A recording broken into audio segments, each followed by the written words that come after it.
Who's the best builder? What is there to do? What's the cost of living between the other states around us like PA, New York, and New Jersey? We're going to answer that and more here as we walk through this list of the 12 essential things you need to know when retiring to Delaware. I'm creating this video for you today as somebody who has had experience in the relocation side with my military background, bringing in a lot of military clientele coming into the Dover Air Force Base, as well as people like yourself coming from New Jersey, New York, and all up and down the Northeast of America looking to retire to Delaware. Now, around 3 hours or so of research and data was pulled for just this video, and my goal with this video is to give you the actual items you need to know when considering where to retire. And if content like this is for you, I suggest checking out the other content on our channel and looking to relocate to Delaware. And my only ask is if one of those videos or myself ends up being one of the procuring reasons you want to move to Delaware, that you reach out to myself and our #1 rated team in Delaware to make that relocation happen. And if you already know that's you, text the number on the screen, let me know when you're looking to retire to Delaware, and we'll get on the phone promptly. So the first essential item that we have to consider when making a move anywhere is the financial impact of making that move.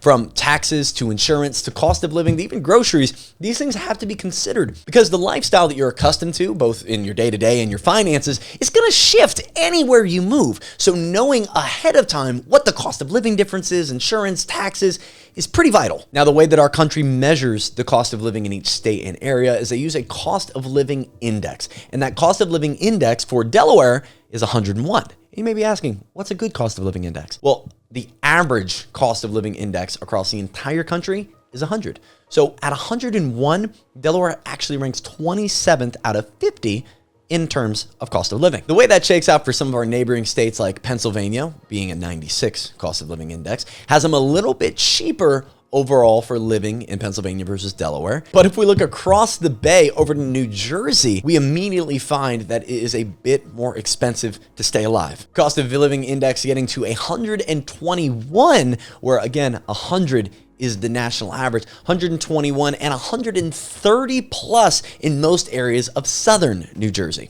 Fun fact, there are 12 counties in 2023 that had a $10,000 tax bill or higher for the entire year. So they paid more than $10,000 in property taxes in just 1 year. And out of those 12 counties in America, 9 of them are in Jersey. For the state of New York, we have 139 as the cost of living index as opposed to 101 for Delaware, and New York City Metro at 187. So not very cheap to live in downtown New York, but I'm sure all of us pretty much knew that. Median home price, New Jersey, $450,000. New York, statewide, sits at $648,000. And the New York City Metro going above and beyond to $835,000 as the median. How does that compare, though, to Delaware? Well, starting in PA, PA's median is $320, so they're coming in a little bit lower, I'll go ahead and let you know, than Delaware, with Delaware's median sale price being $350,000. Now, I will say in areas like the beaches, if you get down into Lewis, Rehoboth, Ocean View, Dagsboro, areas like that, you're going to see higher price points. You're closer to the shore, you're closer to the water, you're closer to what makes retiring in Delaware incredible.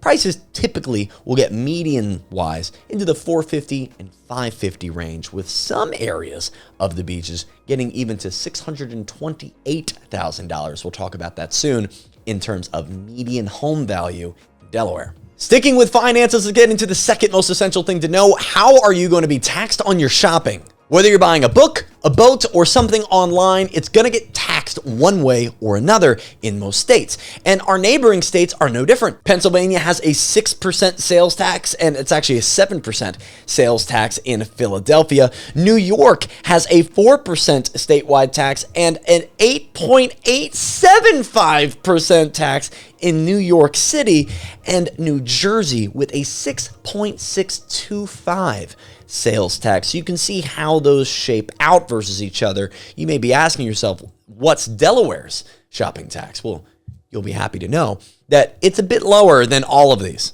Again, Pennsylvania at 6, New York 4 to 8, and New Jersey in the mid 6s. Delaware, though, is ringing in at the low margin. Very favorable price point, I would say, of 0%. $0.00, $350, or I'm sorry, should I say free fitty, or however you say that. It doesn't cost anything. Whether you're buying a boat Whether you're buying a book, whether you're buying something on Amazon, it is not taxed when you're buying it and shipping it to Delaware. But what about property taxes? Delaware has to get its money somewhere, so let's look at property taxes and how it compares to our neighboring states. Pennsylvania's property tax rate is 1.58%, New York's is 1.68%, and New Jersey's being the highest in the country, number one, and not the number one you necessarily want to be, unless you're a politician, 2.21%.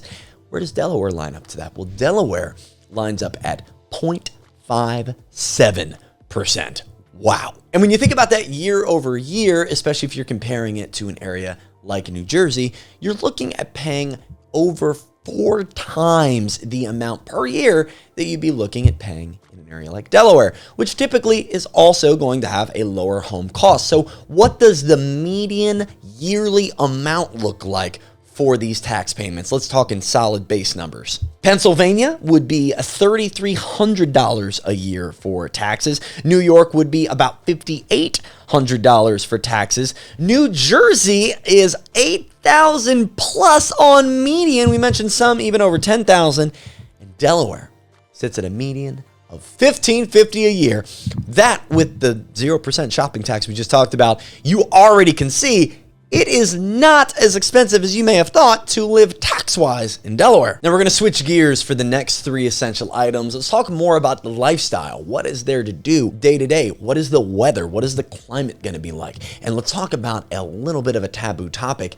Is Delaware a safe area to live? Now, for starters, if you're interested, I put together 101 things you can do on your first day in Delaware. If you're interested in traveling through, just want to know where to eat, what to do, what you can do for fun while you're here, or you're looking for what can I do in my first 30 days as a new homeowner in Delaware, this is for you. Scan the QR code or hit the link below for the 101 things that you can do on day 1 in Delaware. It's between activities, events, and different lifestyle opportunities throughout Delaware. And this specifically, I'll go ahead and give you 25 that are in southern Delaware. The Rehoboth Art League, the Big Chill Beach Club in Bethany Beach, the Summer Concert Series that's hosted at Bethany Beach, Trap Pond State Park, the Overhauls Lightship Museum, the Zwannendale Museum, the Indian River Life Saving Station, the Prime Hook National Wildlife Refuge, the Baywood Greens Golf Course, the Lewis Maritime Museum, Nanticoke Indian Powwow, the Broad Kill River Canoeing and Kayaking Session, the Dogfish Head Brewery Tour, the Sea Witch Festival, the Jazz Festival, the Tanger Outlets, the historic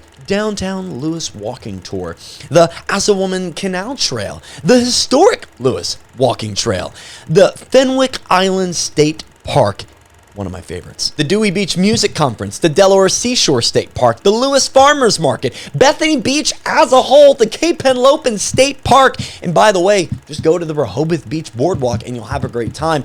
Lots of opportunities, and this is 25. Again, if you want the 101, get this QR code, it's for you. And with indoor and outdoor events and lifestyle opportunities, we have to know, what's Delaware's weather like? If you're a weather nerd like me, watch this video. We go in depth on everything to do with Delaware weather, from tornadoes to average highs to how much snow we're going to get, even the amount of thunderstorms we get per season. Again, weather nerd. But some of the main points that you may want to know is Delaware, for one, relatively is a more temperate state with the lows throughout the winter, really only reaching the mid-teens to the 20s. We will have some colder days, but ultimately below freezing is cold enough, and we're not going to see a ton colder than that. And within that same winter, we're going to be seeing snow totals more than likely 5 to 20 inches for the entire season. 1 to 2 bigger, more moderate storms, but nothing that's going to be an absolute just blizzard. That's rare in Delaware. Spring and fall, we go from the mid 40s lows to mid 60s, low 70s highs. And as we enter into the summer,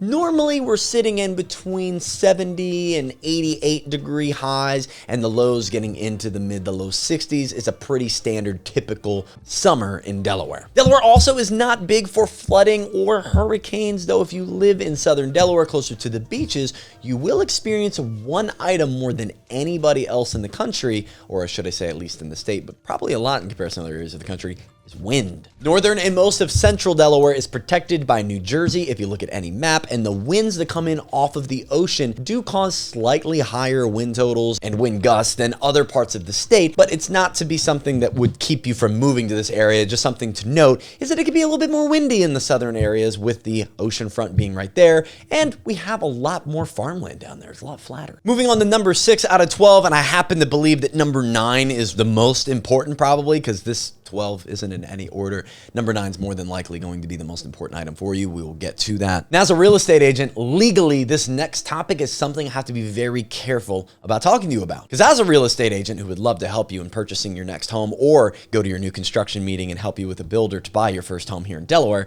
text me below that you're looking to do so. Once again, crime is something I'm not supposed to have an opinion on as a real estate agent. I can be fined and suspended for giving my opinion on crime rates. So in order to avoid that, I'm going to be reading stats of crime in the area of Delaware, more specifically the last 8 years, and focusing on violent crime. Delaware recorded a violent crime rate of 4.2 incidents per 1,000 residents. This marks a significant decrease from earlier years. Here's the 8-year trend. Since 2015, Delaware has seen a notable decline in violent crime. In 2015, the rate was around 5.6 incident per 1,000 residents. Over the last 8 years, though, the representation of this number has dropped approximately 24%. Since 2008, the state has witnessed a 40% decline in violent crime rates. The significant drop is often attributed to focused efforts by law enforcement and community initiatives targeting violent crime and gun violence. Of the 4.2 incidents per 1,000 residents, more than half of this is attributed to interdomestic violence and not out in the public. Delaware is in the 39th percentile for safety. Based off a crime map that was created in 2023, this AI that we asked to analyze said the safest areas of Delaware would be the western parts and beach areas of Delaware with the lowest rates of violent crime, and of violent crimes happen, the fewest happening in public settings. The northern parts of the state, particularly around areas of Wilmington, see the highest rates of violent crime, largely due to higher population density and greater economic disparities in those areas. All of this information can be sourced from crimegrade.org. Number 7 and number 8 are travel. And if you're interested in knowing who the best builders are, where are the hospitals, how do I find the best places to buy, our Loft Report goes into the microeconomics of real-time data, and we organize it in a really simple, digestible format, lots of infographics. Get this today. It's free, and we put it in your hands once a month so you can stay updated. Now, talk about traveling throughout Delaware. The 4 main highways that you're going to hear about are the following. You're going to hear about I-95. You're going to hear about Route 1. You're going to hear about Route 13. And then there's arguments for the 4th most popular. I'm going to say Southern. You're going to hear 113. Some might say 301. And that's outside of Middletown. As far as public travel throughout our state, Uber and ride-sharing apps near the beaches and up north are definitely popular, with even areas like downtown Wilmington and areas of Dover and the beaches having the scooters and the electronic bikes you can ride around and different boardwalk and trail areas. Ultimately, public travel by bus, by train, by Amtrak, largely not a huge commodity in Delaware. Public travel, public transit as a whole is probably one of the areas Delaware lacks in. Also, lacking its own airport outside of a Newark airport that travels to some areas like Tennessee, Georgia, and Florida. It's not one of the best states as far as public transit goes. If you are looking to travel outside of Delaware, you're looking at airports like BWI, which is in Baltimore, Dulles or Reagan, which are in DC, or Philly. That's going to be your probably closest airport for most. And of course, we have one in Newcastle County that goes to some locations, and even Salisbury, Maryland goes to some locations. So besides interstates and how to travel inwardly throughout Delaware, let's put up 10 areas that are outside of Delaware or are top locations within Delaware to travel to. Now, I'm using Dover, Delaware as a central point for all of these times and mileages, just so you know. So if we're going to Philly, 70 miles, hour 20 minutes, DC, 85 miles, hour 45. A little bit more traffic fused over there in DC. New York City, just under 3 hours. Baltimore, hour 30. Atlantic City, 2 hours. Going forward, like Ocean City, Maryland, hour 15. You're only 45 miles from Rehoboth Beach from Dover if you're cool with being that far and getting to reap the financial benefits of not living right at the beach. Cape May Ferry's right there. And then Annapolis, hour 20. And Hershey, PA, a random one, but 2 hours, 15 minutes. The point is, just because you live in Delaware does not mean you're losing access to all of these incredible areas. In fact, because Delaware is so easy to travel out of and so easy to go between in such a small state, a lot of these areas are a day trip away, a very, very easy, simple drive for a weekend away, a date night away. And we here in Delaware talk about a lot how much we love that and love the ability to go to all these cool places without having to pay the premium of living in them. And knowing where to go outside of the state and what's fun on the inside of the state is important, but where are you going to live? What are the neighborhoods and communities that retirees across the Northeast are choosing when moving to Delaware? The Four Seasons at Silver Maple, the Village at Red Mill Pond, Waterfront in Rehoboth, Lewis Crossing, Millville by the Sea, Bear Trap Dunes in Ocean View. I have a list of 20 neighborhoods and communities that I could just read through here, and I will go through 5 more. But to get access to the whole 20, hit the QR code. As always, links in the description. And as always, just let us know where to send it and it's yours. But 5 more of these: the Peninsula in Millsboro, the Coastal Club in Lewis, Four Seasons in Frederica, Magnolia. Love that one for its proximity to Route 1. Plantation Lakes and Independence in Millsboro. If you want the full list of 20, jump on this. We won't sit here and read through them all, but the reason I picked these neighborhoods, the reason I curated this list of communities for you, is due to proximity of things to do, proximity to healthcare facilities, proximity to ease of travel, major roads and highways, not out in the boonies, and also the value of the actual community and neighborhood. What is actually being done in these HOAs? Do they even have HOAs? Do they have good builders? That's a question we're going to answer after this. We have a list of builders as well. What are the concerns you're going to have moving into your neighborhood? What are you looking for specifically? These are key things that I myself or one of my team members will ask immediately is, what are you looking for? What is a need? What is a necessity?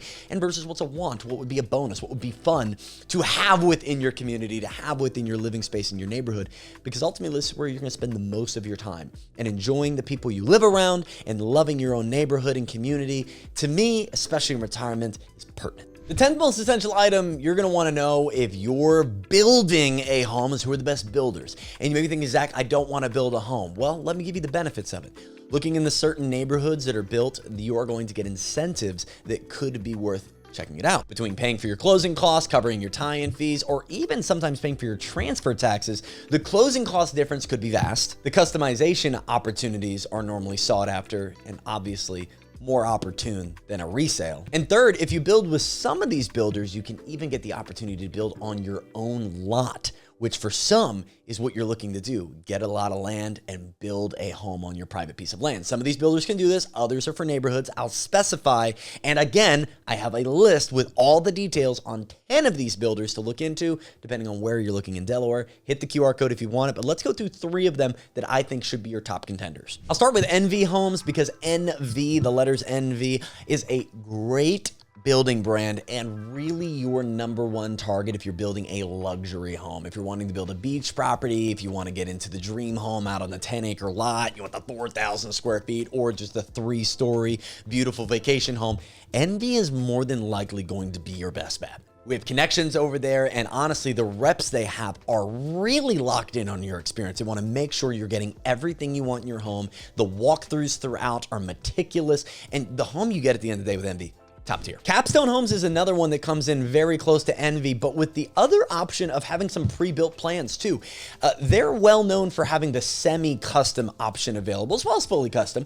But with Capstone, I've dealt with clients several times who have had a game plan or an idea, and halfway through the build, they want to shift it. There's been some change. There's been a change of heart, and Capstone adjusted. Without any extra fees, without any extra hassle, adjusted, made the changes, and they got the home that they wanted, even being halfway through the build, which to me as a builder and as an agent, I've seen more times than not, builders get frustrated or not even consider making changes at that point in the game. Love Capstone. Customer service is probably the best of the 3 here. And the third, in no particular order, this is for more of a community focus, not as many one-time build opportunities. And I have good friends in this sales center, and do they have a beautiful sales center. The customer experience is top tier, from taking you in and giving you the layout of what the shades will be, what the carpet will look like, the actual color of the countertops versus the cabinets. And you get to see every detail. Shell Brothers really does it right in terms of community builders. And if you'd like the custom opportunity of a community builder without having to go into like Ryan Holmes, maybe, I'm not disparaging, or a DR Horton, who maybe isn't your cup of tea, Shell Brothers might be your cup of tea. That's 3 of the 10. Again, I go more in depth and you can see all the information on them and how to contact them on the download below. Again, everything's free. Just let us know where to send it. The 12th and vitally important factor to consider when retiring is going to be healthcare facilities. But number 11 is going to be how to know where to move. Mentioned it prior, but understanding the school districts and why home prices are higher in one versus the other, whether you have kids or not, is vitally important. Knowing what your mortgage will be on a $400,000 home versus a $500,000 home is vitally important. Understanding the price differences between square footage of 3 beds, 4 beds, 5 beds, based off of zip code is vitally important when making a decision from where you sit, New Jersey, New York, Connecticut, New Hampshire, Maine, wherever you are, Texas, Nebraska, it doesn't matter. You need to know. And that's why we have this report that details out every metric, microeconomically speaking, of Delaware. And my favorite part about this is whether you're looking to relocate next month or next year or 3 years from now, we send out a renewed version and put it in your hands every single month. So you're always going to be up to date and know when and where to make the right move. And featured in that Loft report is where all the local hospitals are located. So if you're interested in that, which number 12 is going to be, you'll also see that in the Loft report. Download this at the QR code or in the link below. Everything's free. Just let us know where to send it. But number 12, and also mentioned in number 11's Loft report, is healthcare facilities. Got a couple throughout the entirety of the state. So if you're looking in northern Delaware, you're going to be looking at Christiana Care. They have a couple campuses, or St. Francis Hospital, or the AI hospital facilities. They are the main 3 in above the canal living. That's zone 1 if you've watched other videos where we talk about where in Delaware you'd like to live. Zone 1 is above the canal in Newcastle County. Coming down farther south, there's another Christiana Care that is located within Middletown, and then a Kent General located within Dover. We have a brand new Bay Health facility that has been put in to Milford, and that is a growing 21-acre facility that has multiple buildings that is being built as we speak. That's an area where if you want to get in before the values go, whew, Milford might be it. And hit me up too about that one, because I know a builder who's given out $20,000 to new people building in there. Milford, that is. And it's only a half mile from this new facility. Going farther down southwest, away from the beaches into a more community-like hospital, is the Tidal Health Nanticoke Hospital. And down south in Lewis, a lot of people at the beaches, you'll hear their name quite often. If you want to spell their name into Google, it's going to be pretty easy. It's just BB, B-E-E. BB Healthcare, cardiology, orthopedics, all of it, honestly, is located at BB, and they're a medical health facility that is renowned, especially in the retirement community. Hit the like button if you found value, or comment one thing you liked about this video. We love to hear your feedback, and if you yourself are looking to retire to Delaware, text the number below that you're looking to do so. I would love to jump on a call with you. Have a great day and a dandy Delaware day, and I look forward to hearing from you next time and seeing you in our next video. Talk to you then.